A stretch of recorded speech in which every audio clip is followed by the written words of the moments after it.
नमस्कार, ऐसे master channel में आप सबका स्वागत है। आज हम जानेंगे कुंडली में प्रेम विवाह के योग। इसके पहले एक वीडियो में हमने सीखा था कि प्रेम संबंध होने के क्या योग होते हैं, कि किन योगों के कारण एक किसी व्यक्ति के प्रेम संबंध या प्रेम रिलेशन या लव अफेयर हो सकते हैं। अब संबंध के बाद में अगर प्रेम विवाह करना है तो प्रेम विवाह के कुछ अलग योग होते हैं। उन योगों के बारे में आज हम इन वीडियो में जानते हैं।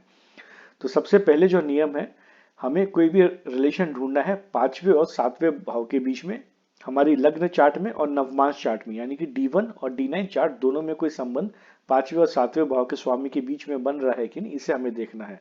इसी के एग्जाम्पल चार्ट से हम समझते हैं। ये मीन लग्न की कुंडली है। यहाँ पांचवें भाव के स्वामी बनते हैं चंद्रदेव और सातवें भाव के स्वामी बनते हैं बुध देव। पांचवा भाव प्रेम को दर्शाता है, सातवां भाव हमारे विवाह का कारक है। तो इन दोनों भावों के स्वामी के बीच में अगर कोई संबंध बन जाए तो ये प्रेम विवाह की तरफ दर्शाता है। एग्जाम्पल, यहाँ अगर चंद्रदेव और बुधदेव एक साथ किसी घर में युति करके बैठ जाए तो ये प्रेम प्रेम विवाह की तरफ इशारा कर रहे हैं। या बुधदेव यहाँ बैठ जाए चंद्रदेव की राशि में, या चंद्रदेव यहाँ बुधदेव के घर में विराजमान हो जाए, किसी भी तरह के इन आपस में कोई संबंध बन जाए तो ये प्रेम विवाह को दर्शाता है। या अगर चंद्रदेव चौथे घर में हो, बुधदेव 10वें घर में हो, दोनों की सातवीं दृष्टि से एक दूसरे पर एस्पेक्ट हो, तो भी ये प्रेम संबंध को दर्शाता है। अब इसमें नक्षत्रों का भी हम प्रयोग करेंगे। यदि चंद्रदेव बुधदेव के नक्षत्र में हो, बुधदेव के नक्षत्र कौन से हैं? अश्लेषा, ज्येष्ठा और रेवती। तो यानी कि चंद्रदेव अगर इन तीनों में से किसी भी नक्षत्र में हो तो भी ये संबंध कहलाएगा। इसी तरह से बुधदेव यदि चंद्रदेव के नक्षत्र में हो, रोहिणी, हस्ता या श्रवण, तो भी एक संबंध कहलाएगा। यानी कि सिंपली कहूं तो पांचवें भाव के स्वामी का सातवें भाव के साथ स्वामी के साथ में, नक्षत्र के साथ में या राशि के साथ में किसी भी तरह का कोई संबंध होना चाहिए। अगर इन दोनों के बीच में कोई राशि परिवर्तन हो जाए, पांचवें भाव के स्वामी सातवें में बैठ जाए, सातवें भाव के स्वामी पांचवें में बैठ जाए, तो ये और मजबूत स्थिति हो जाती है। अब इस संबंध को हमें लग्न चार्ट के अलावा हमें नवमांश चार्ट में भी चेक करना है। किस तरह चेक करेंगे?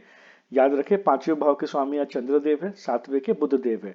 तो इन दोनों का संबंध हमें नवमांश पे देखना है। अगर ये दोनों एक साथ बैठे हो नवमांश चार्ट में, या आमने सामने एक दूसरे पर दृष्टि डाल रहे हो, या किसी एक ग्रह की दूसरे ग्रह पर दृष्टि हो, किसी तरह का संबंध बन जाए, तो भी ये प्रेम विवाह को दर्शाएंगे। जिस तरह से हमने लग्न चार्ट में पांचवें और सातवें भाव के स्वामी को देखा है, उसी तरह से हमें नवमांश के भी पांचवें और सातवें भाव के स्वामी को देखना है।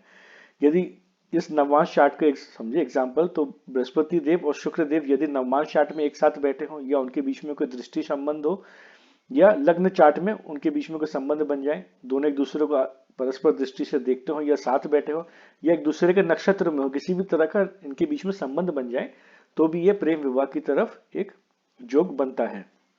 तो मैं इसे फिर से समराइज करता हूँ। ये पहला नियम बहुत महत्वपूर्ण है।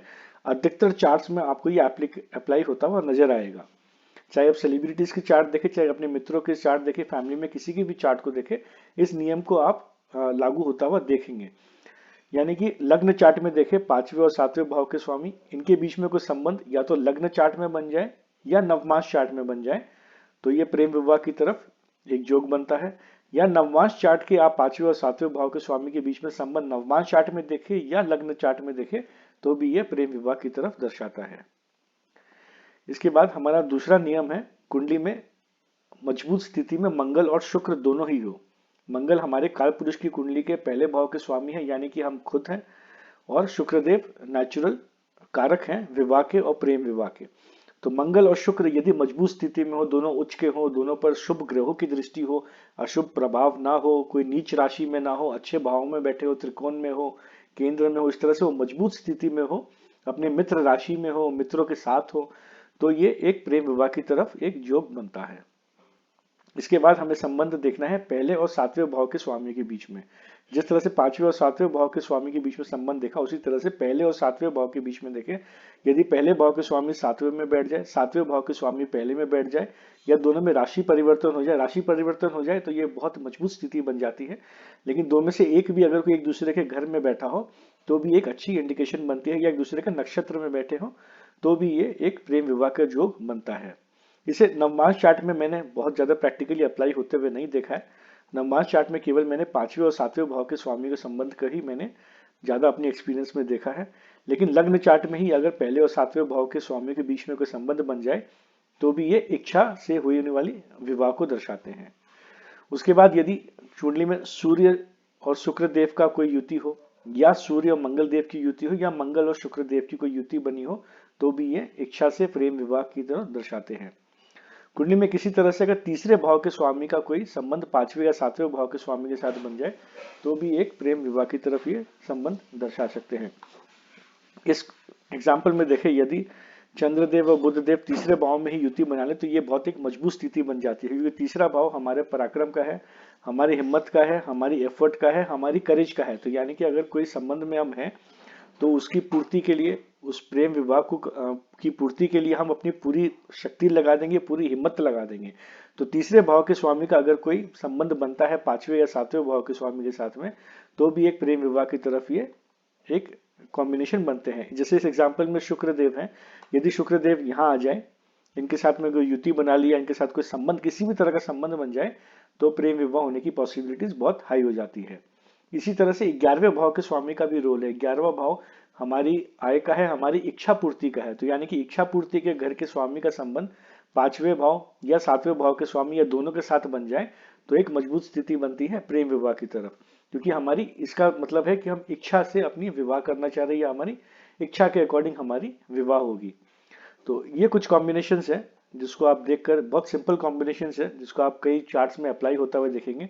स्पेशली जो ये पहला नियम है पांचवें और सातवें भाव के स्वामी का D1 और D9 चार्ट में, ये आप बहुत चार्ट्स में इसे अप्लाई होता हुआ देखेंगे। बहुत सिंपल नियम है, इसे आप अप्लाई करके देखें। अपनी कुंडली में आप खुद स्वयं चेक कर सकते हैं कि प्रेम विवाह के योग बन रहे हैं कि नहीं। आशा आपको ये वीडियो पसंद आई हो। इस वीडियो को लाइक करें, शेयर करें, कमेंट करें और ऐसे मास्टर चैनल को सब्सक्राइब जरूर कर लें। वीडियो को देखने के लिए बहुत बहुत धन्यवाद।